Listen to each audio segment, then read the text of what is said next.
evening all the lovely participants. InnoCase welcomes you on today's webinar series, and today's topic of discussion is female sexual dysfunction and female sexual response cycle at Doctors Ritu Show.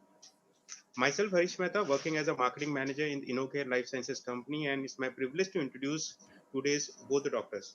Dr. Ritu Santwani, she is MBBS, MD, obstetrician and gynecologist. She is an IVF specialist, 20 years veteran of obstetrician and gynecology services.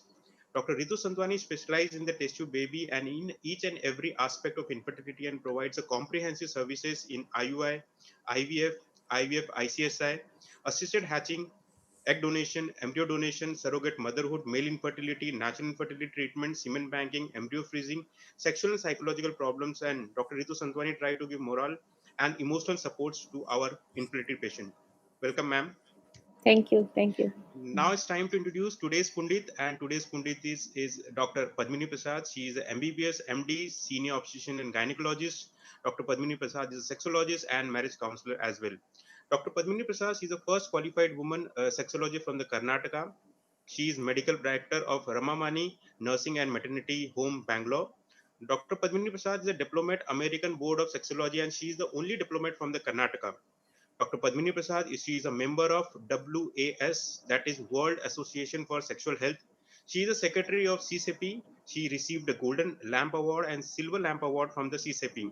Dr. Padmini Prasad is a gold medalist, MD, obstetrician and gynecology. She is a recipient of the numerous awards from the government of Karnataka. Dr. Padmini Prasad is the author of 11 books on the sexual and the reproductive health that is available in the Kannada and the English languages.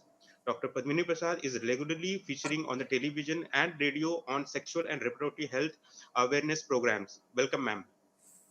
Thank you very much. At the outset, I would like to thank you for giving me this wonderful opportunity to be with It's you our all. privilege, ma'am. Yeah, to discuss a very important topic. And I thank Dr. Ritu Santwani, who has been doing such a good job of disseminating knowledge and bringing people, the experts together here to disseminate the knowledge to all the viewers. Thank you. Yeah. Welcome, ma'am. Yeah. So this webinar is organized by the InnoCare Life Sciences company, and who are the makers of eDrive and eDrive C in male and female sexual dysfunction. So over to you, ma'am. I'm very familiar with the drugs and eDrive C and all that. So I thank InnoCare for this opportunity. Thank you very Thank much. you, ma'am. Yeah. And Over to thanks you, for ma'am. the introduction, kind introduction of mine. Thank you. Yeah. Thank you, Harish. A very good evening, dear friends. A very warm welcome, dear Madam Padmini Prasad. Ma'am, thank you so much. We are honored that you have accepted our invitation. Ma'am, before I speak something from my side, this lovely roses for you as a warm welcome. Thank you. I receive. Yeah. So, friends, as all of you know, in this Pundit show, I always interview the people whom I admire, who always also believe like that knowledge also increases always by the sharing. So I always interview the persons who are really believe in disseminating the knowledge. As we all know that knowledge is always increases by the sharing, and knowledge is that power. I think all of you believe that after sharing we also earn something. So with your permission, ma'am, shall I start today's happy virtual hour? Yes, Because sure. because in this scenario we are doing this happy virtual hour for disseminating the knowledge. So friends, today Corona has taught us so many things, and this is it has helped in this way also, true, ma'am. connecting people through this media and other things. True, ma'am. True, ma'am. Really, who are really seek of the knowledge, they definitely are very much interested in the webinars. Yeah. So, friends, as all of you know, today we are going to discuss a very important topic regarding this female sexual dysfunction and female sexual response. As all of you know, this female sexual dysfunction, the incidence is reported approximately 43%, and in the males approximately 31%, and it is reported to be increases with female age. So now I'm coming directly to the questions to the ma'am. Ma'am, please elaborate us regarding this libido for both male and female. Libido is desire for sex or willingness to participate in sexual interaction. It is like an appetital drive. It is likened to hunger, like how you have hunger for food. This is the libido is the desire for sex. Libido is almost same in both men and women. Earlier, it was thought that women were less sexual and they don't have desire or only a passive partner. But it is not so. With various sex human experiments, it has been proved. Even men and women, they also have, both of them have equal desire level. But in women, there is a difference compared to men because this desire varies even in the phases of menstrual cycle. The desire is more around the time of ovulation. As you all know, even the nature is helping for procreation. That time the desire is more and the white discharge is more as a lubricant and all favorable conditions for an intercourse. So later and different phases, again, the libido or the desire can wane. But in men, almost you can say that there is nothing much of a difference in day-to-day variations. For a woman, the priorities also varies in different phases of life. Like it may be adolescence, marriage, post-marriage, pregnancy, childbirth, menopause, like that. So the desire level also fluctuates depending on her phases, life phases also. Yeah, agreed, ma'am. Thank you so much for such a nice elaboration. Ma'am, so I want to know regarding this female sexual dysfunction, with what symptoms usually the patients come? Ma'am, sorry to interrupt. Ma'am, I am asking some basic questions also because this program is attended by some young budding gynecologist also. So I will start with the some basic and then gradually we will move on. Yeah. First, you should know what is this female sexual dysfunction. So, the any disturbance or disorder in the sexual functioning in areas of desire, arousal, penetration, and orgasm, which causes distress to the woman and also distress to the partner. This we call it as female sexual dysfunction if it occurs in the female. Similarly, first we should understand the definition of female sexual dysfunction. Yeah, thank you so much, ma'am. Ma'am, please elaborate us that what are the different kinds of female sexual dysfunction? Any Uh, classification is mentioned, so please enlighten us. So, to understand the dysfunction properly and also to detect when you take history or do an examination, because sexual problems or the sexual dysfunction is not like any other disease where they present to you directly like a cough, fever, or cold. So, once you understand the common dysfunctions, so as per the sexual response cycle, if you divide it into phases like a desire, arousal, orgasm, and the intromission and orgasm. So disturbance can happen in any of these phases. So accordingly, this is also classified as desire phase disorders, arousal phase disorders, and orgasmic phase disorders and sexual pain disorders. It can be pain penetration disorders. So earlier in DSM-4 classification, they were classified accordingly: desire, arousal, orgasm, and the pain disorder. In DSM-5 classification, they have combined it like desire arousal one group, orgasm, orgasmic dysfunction, and genitopelvic pain disorder. And according to the classification, the disorder or the dysfunction should be there at least for a period of 6 months. It should be causing distress to the woman and also to the partner. And you should rule out any serious psychiatric or medical problem when you classify it according to these phases. Yeah. Yeah, thank you so much, ma'am. Ma'am, now please enlighten us that what is this female sexual response cycle? So, the sexual response cycle is nothing but a sequence of events that occur in the body in response to any sexual excitation, be it a fantasy or a masturbation or intercourse. There are actually two main things which happen in the body. There are both general changes in the body and also genital changes. It is a total body experience, whole body. It is a mind, body, and soul, how they say. So this is a total body experience. And the main events which occur is vasocongestion and also neuromuscular tension, and also known as myotonia. This is the buildup of tension, increased blood supply to all the organs and tissues, and also the myotonia, neuromuscular tension which builds up, and suddenly there is a relaxation or release of this tension. So this is what is described in sexual response cycle. Yeah. Thank you so much, ma'am. So, ma'am, for this, as you described us, so ma'am, for this, the female sexual response cycle, as there are so many phases. So, how this each and every phase is differ from the other? What are the different set of challenges in day-to-day practice? Yes. Yeah. Even initially, when it was described by Masters and Johnsons from the in a linear model, they described it in excitement, plateau, orgasm, and resolution. There is an excitement, it reaches a plateau, and then it reaches the orgasm, and finally there will be resolution, or all the organs coming back to original status. But this linear model was emphasizing on the physical changes. Later, this Kaplan added the desire phase to this Masters and Johnson model.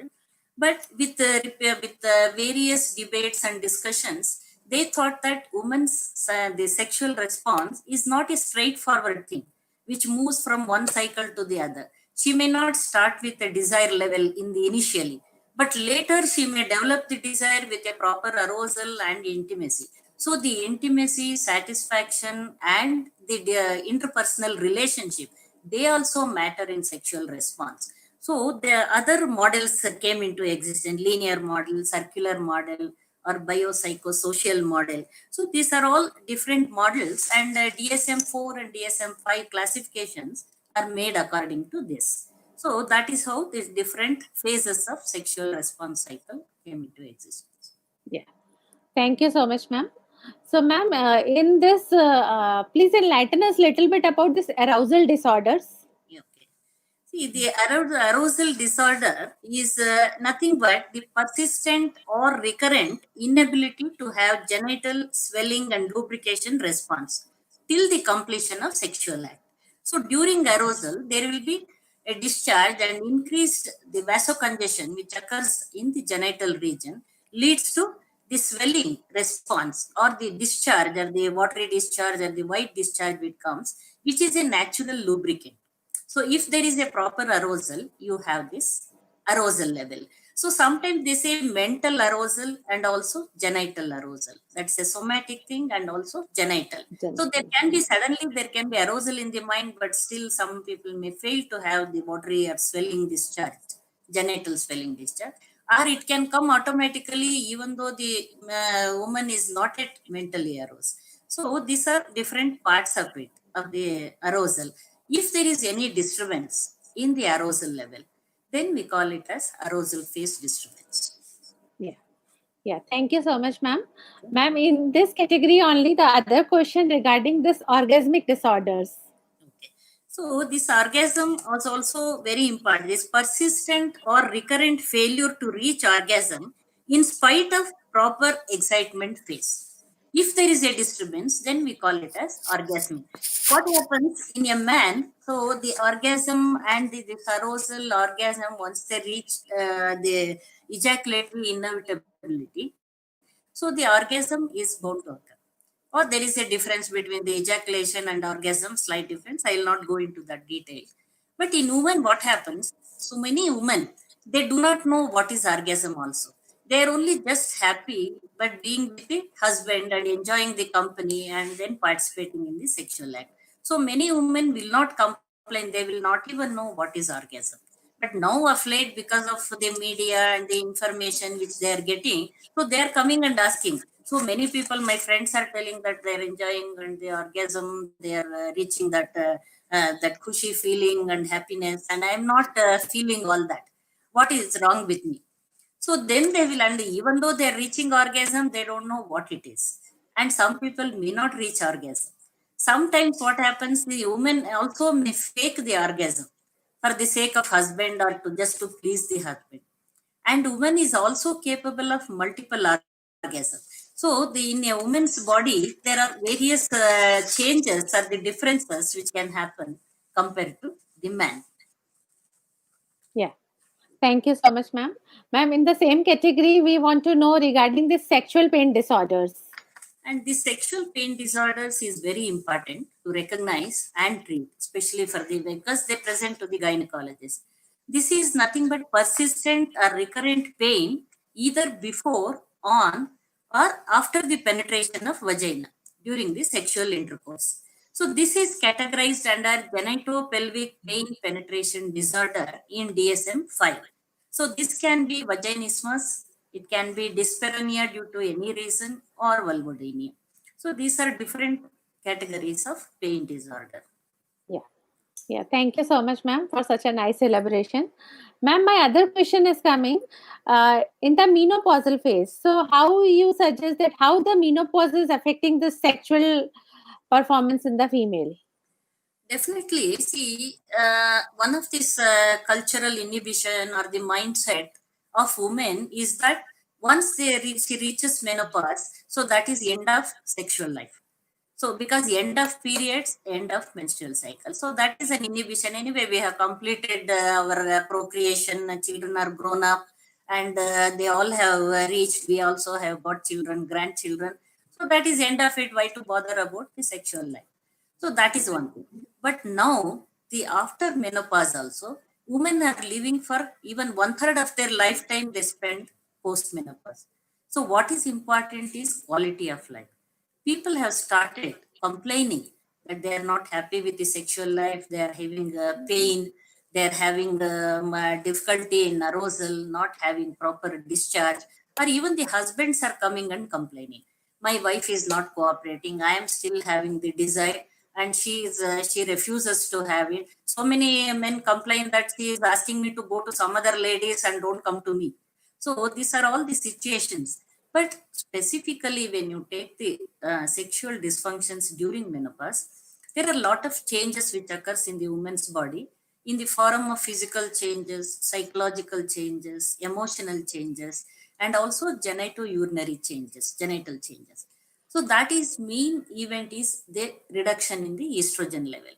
So this can really cause in the form of, if it is in the form of general symptoms like sweating, perspiration, hot flashes, and weakness, and all that. If it is severe, then also she will not have so much of desire to participate in sexual activity. Or if the genitourinary syndrome or what we call vulvovaginal atrophy, which occurs, so that can really cause problem for the woman when she has sexual intercourse in the form of dyspareunia and arousal, lack of arousal. This can indirectly lead to orgasmic dysfunction or desire phase dysfunction. So there are various treatments that the counseling is whenever she comes for any menopausal symptom. When you are counseling in all the other areas, it is also important to know whether she wants to continue sexual life and how is her sex life and is there any complaint. So depending on that, then you can advise her. Yeah. So at that age, there are also other things which are happening. It can be even the male sexual dysfunction which can develop. She may be having her own health problem. Partner may be having health problem. All these things have to be kept in mind when a menopausal woman comes with sexual dysfunction. Yeah, thank you so much, ma'am. Ma'am, regarding this, there is one query by Dr. Samir Shah. He is writing, how common is perineal myofascial pain syndrome? Yeah, that is recently they are all describing this because if there is some changes in the pelvic floor muscles and with the aging changes and repeated childbirth and delivery, so these things can also cause some of the pain because sometimes these things are difficult to diagnose only by a process of exclusion or by trying trial error methods. And also there is a pelvic congestion syndrome or pelvic pain syndrome where it is because of with the repeated childbirth and the pressure effects and other thing, there will be changes in the vascularity. Venous drainage is not happening properly. There is venous stasis, which is causing fullness and pain. So these are all nowadays of late, these things are being described. But Yeah. it needs more and more studies specifically. Ma'am, in this concern only, there is also one more question has come that what treatment you are advising in the menopausal females for sexual dysfunction besides estrogen?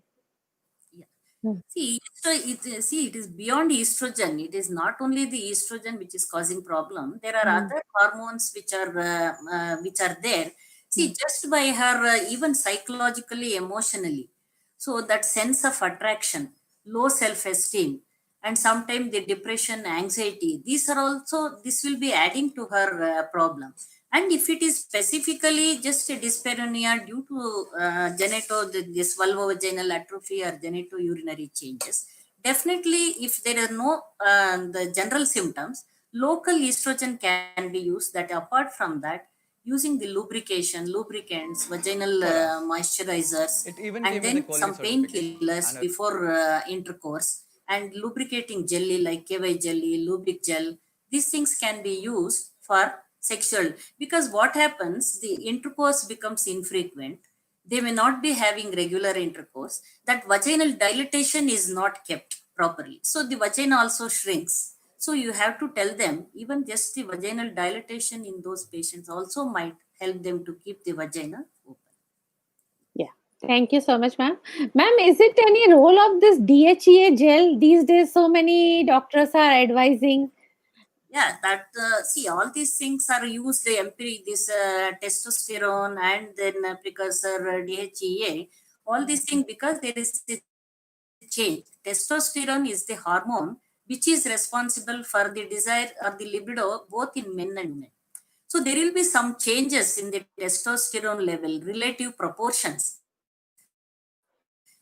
But they have, it is difficult, not it specifically advise testosterone treatment in such cases, but still in some of them where it will improve the intracellular testosterone binding to the testosterone receptors. So that is going to help. We have to try all these things in different, we have to individualize the treatment. So if that is going to help, definitely it can help. Even the testosterone patches and other things are intravaginal or the patches. So in some ladies, definitely it can give some result. But the specifically testosterone treatment and tablets, still lot of studies needs to be done, because any dose variation it can lead to virilizing effects and other things. So you have to be careful. But all these things, treatments are described, and some definitely it helps in some moment. Yeah. Yeah. Thank you so much, ma'am. My other question, ma'am, is as this is now this we are in the unlock phase, but in this corona period also, a lot of persons are going through, ladies going through this stress, depression, anxiety. So, what's your opinion, ma'am? That is this all affecting the sexual dysfunction? Is one of the etiology of that? Yeah, there are two phases. See, the corona lockdown, and there we are reinventing relationship, redefining relationship. See, most of the husband wife who are working together and busy, very busy from morning till evening, no time for each other. So they were not even having proper intercourse. So such people, they're discovering new time and new relationship, and they're finding some time to be close to each other. That is one aspect. The other aspect of it is increasing levels of sexual abuse. Some of the abusive husbands, alcoholic husbands, and so women are, they're not used to seeing husband from morning till night. So they say it is better let him go out for work for some time. At least I will be having me time, or I'll be having my own time. So that is the other thing. But so many of the, you must be knowing these infertile patients who are not conceiving for a long Yes, period, yes, yes, ma'am. automatically they have conceived during the corona period. Yes, ma'am. Then because you had to come to the hospital, go for that and all that during lockdown. But they have been able to be together, and they have conceived. They're happy that they're conceived naturally. So all these things can happen. But one thing is that they have not found out the virus in the semen. So it is not a sexually transmitted disease. So if they don't have any infection, husband, wife are normal, and there is absolutely no problem, they can very well spend their life in a happy way and then healthy sexual relationship if they have. So that will improve their quality of life, definitely. Yeah. Thank you so much, ma'am. Ma'am, but recently, Dr. Asharit Singhani has presented one paper only 2 days back that in some patients, they have found the transmission in the semen also. Only in 6 patients, the study has Yeah, come. we need more and more Yes, studies. ma'am. Yes, ma'am. As Yes. in any case, if they are infected patients, then that oral transmission, and then through the True, true. droplet, that will always be there, whether they have sex or not. So they will have, but Yeah. specifically whether it is there in the semen, there. Yeah. They have found that in the feces, even at 28, 29 True, days. ma'am. They True, have true. found it out. Yeah, yeah, So, yeah. and some of the activities, especially the kissing and anal sex and other things, these are sometimes we have to say that they have to be careful with all these things. Yeah. To maintain all that hygienic level and masks and other. Yeah, thank you so much, ma'am. Ma'am, now my other question is coming. For this female sexual dysfunction, we always, as you also mentioned, the counseling is also important. So now in this lockdown period, means once now we are in the unlock phase, we are always preferring that only the patient should come inside, no relative should come. But I think in this scenario, the partner, accompanying of the partner is also very important. Yes. What's your opinion, ma'am? Please enlighten us. So definitely, see, ideally, it is the relationship which suffers. So according to Masters and Johnson, he was always telling there is nothing like uninvolved partner in a committed relationship. So any of the sexual dysfunction, they should not take it that it is my problem or it is your problem. It is the couple's problem. So it needs the cooperation of the partner always. So ideally, it is always better that the couple comes for the examination or the treatment. So what happens if there is a problem with the wife? The husband will force the wife and bring the wife to the consultation. But similar thing, the wife cannot pull the husband to the consultation because that is the ego problem will be there. He doesn't want to accept that he has got sexual problem. So he will refuse to come to the doctor, thinking that people may ridicule him or that is questioning his manhood, and those things will happen with the man. So it is very difficult. If there is a good understanding, good interpersonal relationship, it is always better that the couple come. And these days, I am seeing the women are bringing the husband for all this problem. My husband is feeling weak, and we are not able to have proper intercourse, and he is discharging fast. All these things, women only are coming and complaining. So now the things have changed with their awareness and the knowledge about sexual matters. Yes. Yeah, thank you so much, ma'am. Ma'am, now as you suggested for this, ma'am, can you suggest something, some local applications for the treatment of this female sexual dysfunction, and enlighten us about something about the hormonal therapy also? Yes. See what happens if you rule out all the other things, then there is locally also there is no other problem. So then there can, even if there is not a normal arousal, if you see that genital examination, everything is normal and the relationship is good and there are no other problems for sexual dysfunction, it's just a lack of arousal, lack of foreplay itself is causing her the problem. So that is one aspect. So that is just because when you are talking about counseling, that time you can tell the husband, you tell them how to go about it and all that. So local applications, whatever the medicines you are asking on. Yes, ma'am. Some of them, when they have got anxiety, depression, psychological problems, naturally you are using antidepressants and anti-anxiety drugs. Because all sexual problems are not psychiatric problems or psychological problems. Because earlier they were thinking that any sexual dysfunction is a psychiatric problem. A completely normal person can have sexual dysfunction. That is one thing. So locally, what all things you can use lubricants, you can use moisturizer, you can use estrogen cream or this DHA, other gel, testosterone gel and everything, and this KY jelly and other things, and intravaginal tablets. But specifically, if it is for dyspareunia, then you have to treat the infection, treat the cause of infection. So dyspareunia, what is the cause for dyspareunia? Or if it is vaginismus, there is a separate way of treating it. So any cause of dyspareunia should be treated with the antibiotics or with the painkillers, and also locally. It may be antifungal, antibacterial or antitrichomonal. So they themselves, these infections only are responsible for dyspareunia and the lack of arousal and other problems. So these are the things which you can use. Yeah, thank you so much, ma'am. Ma'am, these days so many patients are coming after Googling, after they read one thing in the Google, then after that come. Yesterday only I've got one patient. She told me, ki, ma'am, I'm suffering from female sexual dysfunction. She herself told me. And I have eaten this garlic, almonds, dark chocolate, and all this I have tried. Strawberries I have tried. Whatever I've seen in the Google, all I have tried. But none is giving me good results. So, ma'am, what's your opinion? What's the role of the diet and the nutraceutical? See, the people who come with Google doctors, and it is extremely difficult. So that is one problem with. Sorry. So that is a problem with the people. Where the doctors also have to be well versed with whatever that is given in the Google, or you should be more knowledgeable than that.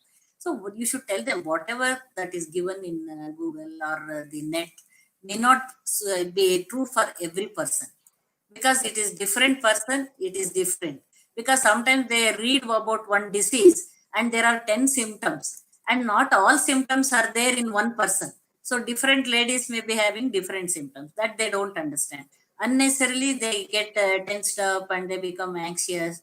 And see, a healthy diet, a proper diet, balanced diet, and if they are otherwise, a general health will also gives a good sexual health. That is important. Not that you eat more of almonds, you eat more of that. A balanced diet, and there should not be any deficiency. So this is important, because at least some of the nutrients for L-arginine rich food, and the other things, zinc, magnesium, and calcium, vitamin D, all these things have got an effect on the cellular function and also genital function. And they can act like some modulators, like neurotransmitters, which can influence the brain, which can influence the genital region, which can influence the hormones in the body. So all these things are important. So definitely they will help. But you can definitely cannot say day one 10 almonds is your treatment, or True. something is your treatment. So all these things put together, a proper body function is needed for a proper sexual functioning also. Yeah, thank you so much, ma'am. Ma'am, now very important query regarding this role of Kegel exercises in the female sexual dysfunction. Definitely. So, Kegel exercise is a very important exercise. It is about just what you can say. It is a set of simple clench and release exercises which can strengthen the pelvic floor muscles. So, though they are very simple, but they have got a far-reaching result. So the pelvic floor contains these muscles and the tissues which give support to the bottom of the pelvis. And especially this pubococcygeus muscle, it holds the bladder, uterus, and the rectum in a figure of 8 position. So it holds it, gives strength, keeps it in the position. This muscle can weaken due to aging, due to increased weight or obesity, weight gain, and during pregnancy and childbirth. So this can, any weakening of this pelvic floor muscle can lead to dysfunction. It can be urinary incontinence, it can be fecal incontinence, or it can be prolapse, and it will definitely have an impact on the sexual functioning. So these people will have lack of this orgasm, low, not very intense orgasm, or they're not happy to reach that orgasm, arousal problem, all these things will happen. So this is one set of clench and release on it. So what you have to observe, first thing is identifying the proper muscle. Because if you ask them to tighten the muscle, pelvic floor muscles, they do not know what muscles they are tightening. So this identifying, how to identify is the first thing. Keep the finger in the vagina and tighten the muscles surrounding the finger. Pink. So that shows that what muscle they are contracting. In the man, they can similarly do it. Keep the finger in the anus and tighten the muscle. That will show that. Or when you are passing urine, hold urine suddenly. So where what muscle you are squeezing, that is the pubococcygeal muscle. So this is very important. And even there are certain cones which are available where you can keep it in the vagina and then contract the muscles surrounding that, or some biofeedback, all that, knowing the contractions of the muscle. So first you should identify, because they should only contract the pubococcygeal muscle, not contract the abdominal muscles or back muscles or gluteal muscles. So this is very important. So when you start Kegel exercises, first thing is that empty the bladder. Always empty the bladder. This can be done anywhere, whether it is in the privacy of your home or when you are moving around doing some other work. It can be done by the both male and the female. So contract the pubococcygeus muscle for a count of 3. Then relax it for a count of 3. Do it 10 times. and then 3 times in a day, morning, afternoon, night, or whatever.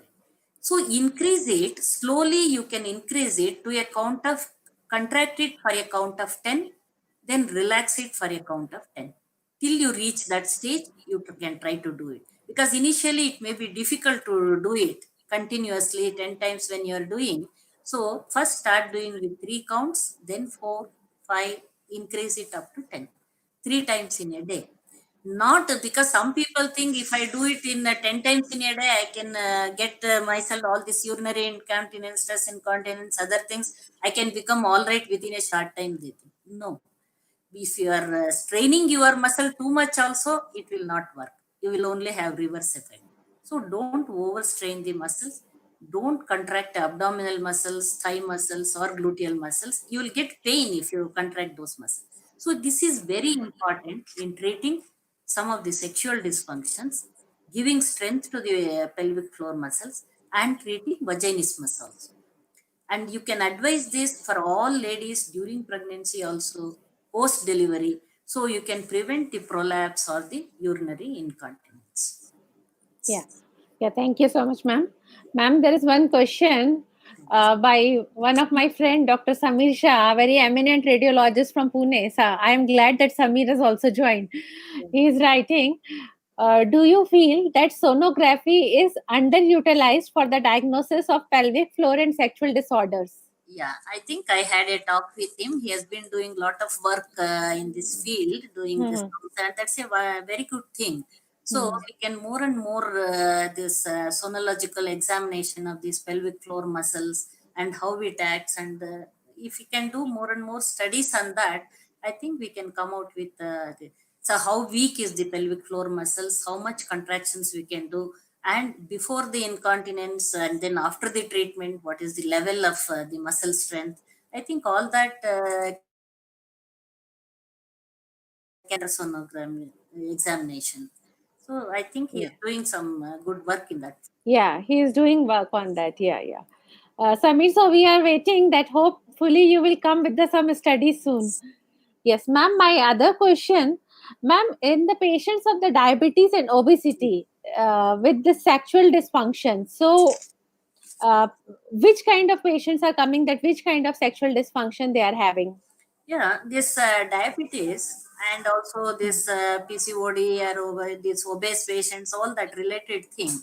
So diabetes specifically can cause some vasculopathy and neuropathy, and even this vascular disturbance in the vagina and clitoris. So that can interfere with the arousal and also orgasmic function. And they are also prone for recurrent infections, recurrent fungal infections or other infections, and also urinary tract infection. So that will reduce their desire also to participate, that can cause dyspareunia. So all the diabetics should be advised about the genital hygiene and preventing infection. And also if there is any problem, if there is dyspareunia, to use some gels and also treat the fungal infection or other genital infections which are there. So that is, and to control, keep the sugar under control is extremely important. So it can also reduce their low self-esteem and this sense of attraction, and then not feeling well and tiredness and all that can add to the misery. Yeah. Yeah, thank you so much, ma'am. Ma'am, now next question is very also important. The some patients of the heart disease. Yeah. So with heart disease and sexual dysfunction. Yeah. So, not all heart diseases are that sexual functioning is not banned in all heart diseases. It depends on what type of disease they are having, whether the severity of that, and what treatment they are having. So, all these things are important. If there is some, if that is restricting their day-to-day activities and causing weakness, tiredness, definitely sexual activity is equivalent to some mid-level exercises. So any exercise, if it is not advised for such people, then sexual intercourse also may be contraindicated in them. But most of them, the main dictum is that if they don't feel any tiredness or breathlessness, if they can climb 2 stairs, 2 flights of stairs without any problem, then sexual intercourse is not banned or contraindicated. So that they can take the cardiologist's opinion how serious is the problem, and if there is no other contraindication for any other work in their day-to-day activities, then sex also is not contraindicated for such people. Ma'am, similar to in that context, the patients who are on anti-epileptic drugs and who are on the tuberculosis drugs. So, in that, which kind of sexual dysfunction you encountered mostly?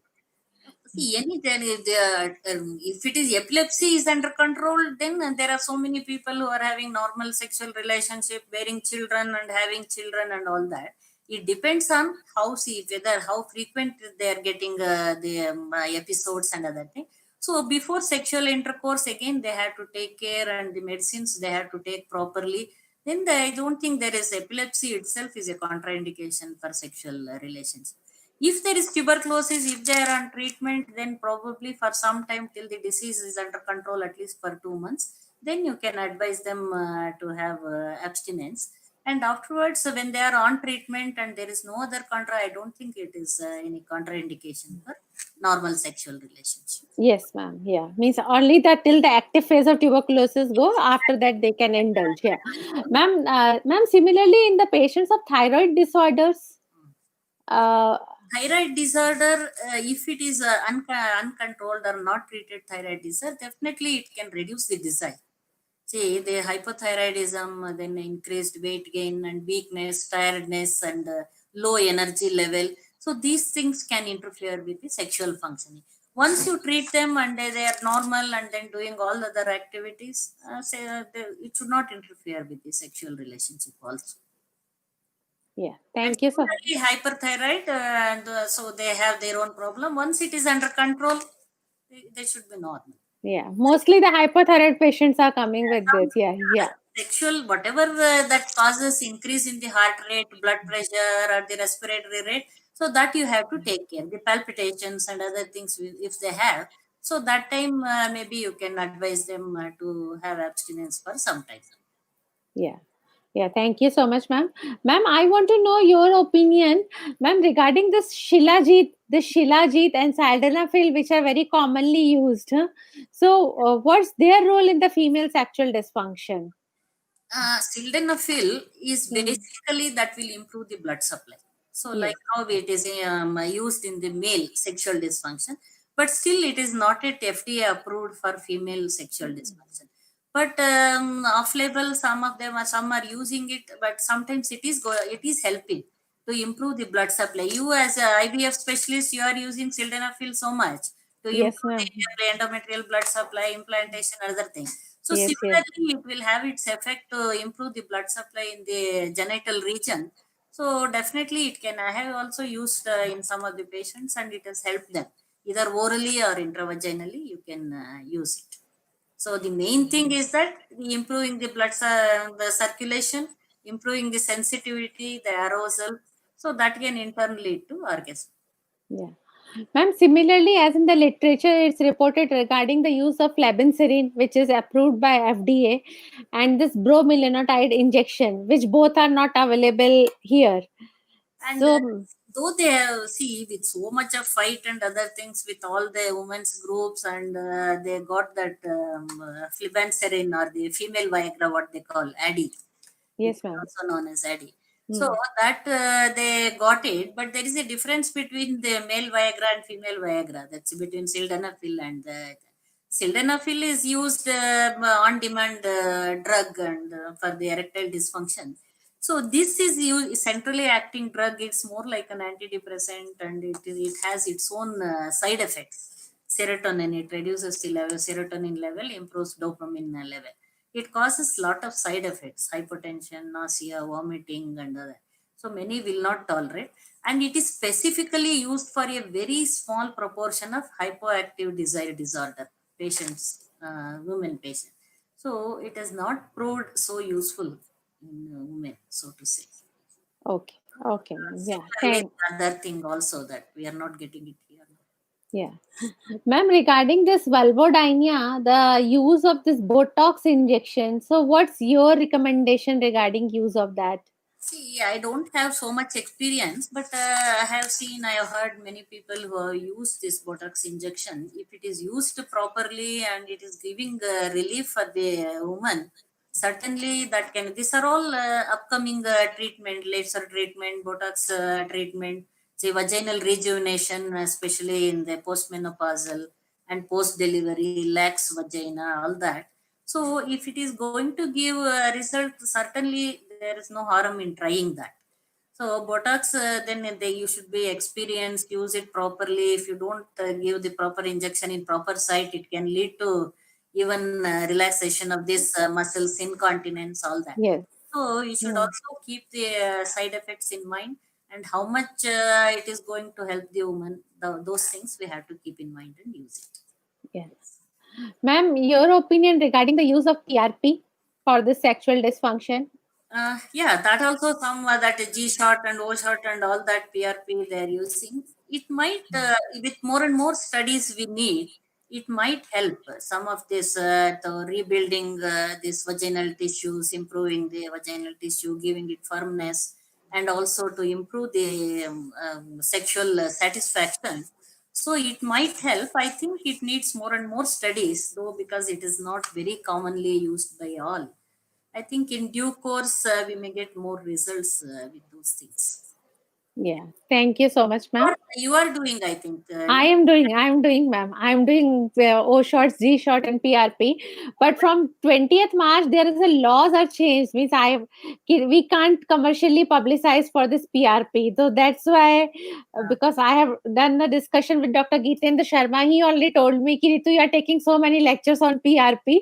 So please, now it has come under the act that only some places and some different criterias have come. Yeah. Okay. Yeah. Ma'am, same the question Dr. Manish has joined. I think ma'am has just answered. He is asking the question, what's your opinion regarding the use of PRP and energy-based devices to improve the female sexual dysfunction? Just now the madam has answered. Yeah. So, ma'am, I think with this, we will wind up our session. Thank you so much, ma'am, for enlightening us by your immense knowledge to all of us. And once again, I'm very, very much thankful that on a phone call you have accepted our invitation, ma'am. We are really honored to have you with us. And we always need your blessings. Thank you so much, ma'am. Thank you so much, ma'am. It's a mutual learning, so learning experience from you all. Okay. It's a nice opportunity for me to be with you all this evening. Okay. Yeah. Over to you, Harish. And thank you so much, Dr. Padmini Prasad, for discussing on very interesting topic like female sexual dysfunction and female response cycle. And just wanted to give you a little information about the product which we are promoting in female sexual dysfunction, like eDrive C, which the brand which we are having, which contains fenugreek, L-citrulline along with the L-arginine, tribulus terrestrius, pine bark extract, and the last bioprene. So overall formulation of eDrive C, which helps in improves the significantly like a desire, arousal, lubrication, orgasm, satisfaction. Also improves the pain in female sexual dysfunction disorder. And the second brand, doctor, which we are promoting in erectile dysfunction and premature ejaculation, that is eDrive. And this is the only brand which we have like a L-arginine 5000 milligram, which we are offering to a erectile dysfunction kind of patients. So thank you, Dr. Padmini Prasad, and thank you, Dr. Ritu Santwani, for giving an opportunity for discussing about this topic. Thank you so much, ma'am. Thank you very much. Yeah. With this, we will wind up our session for today. So thank you once again, madam. And thank you, Harish and Sankalp. And thank you, InnovaCare Life Sciences for constantly supporting these educational programs. So before I wind up, friends, as our topic of discussion was today of the sexual dysfunction. So what I believe in the funda that aging does not reduce the sexual dysfunction if the female general health is good. I hope madam will agree with me. Definitely. Yeah. So soon on the next week, we will meet you with two stalwarts. Yeah. Okay. Bye bye. Stay safe. Stay healthy. Yeah. Thank you.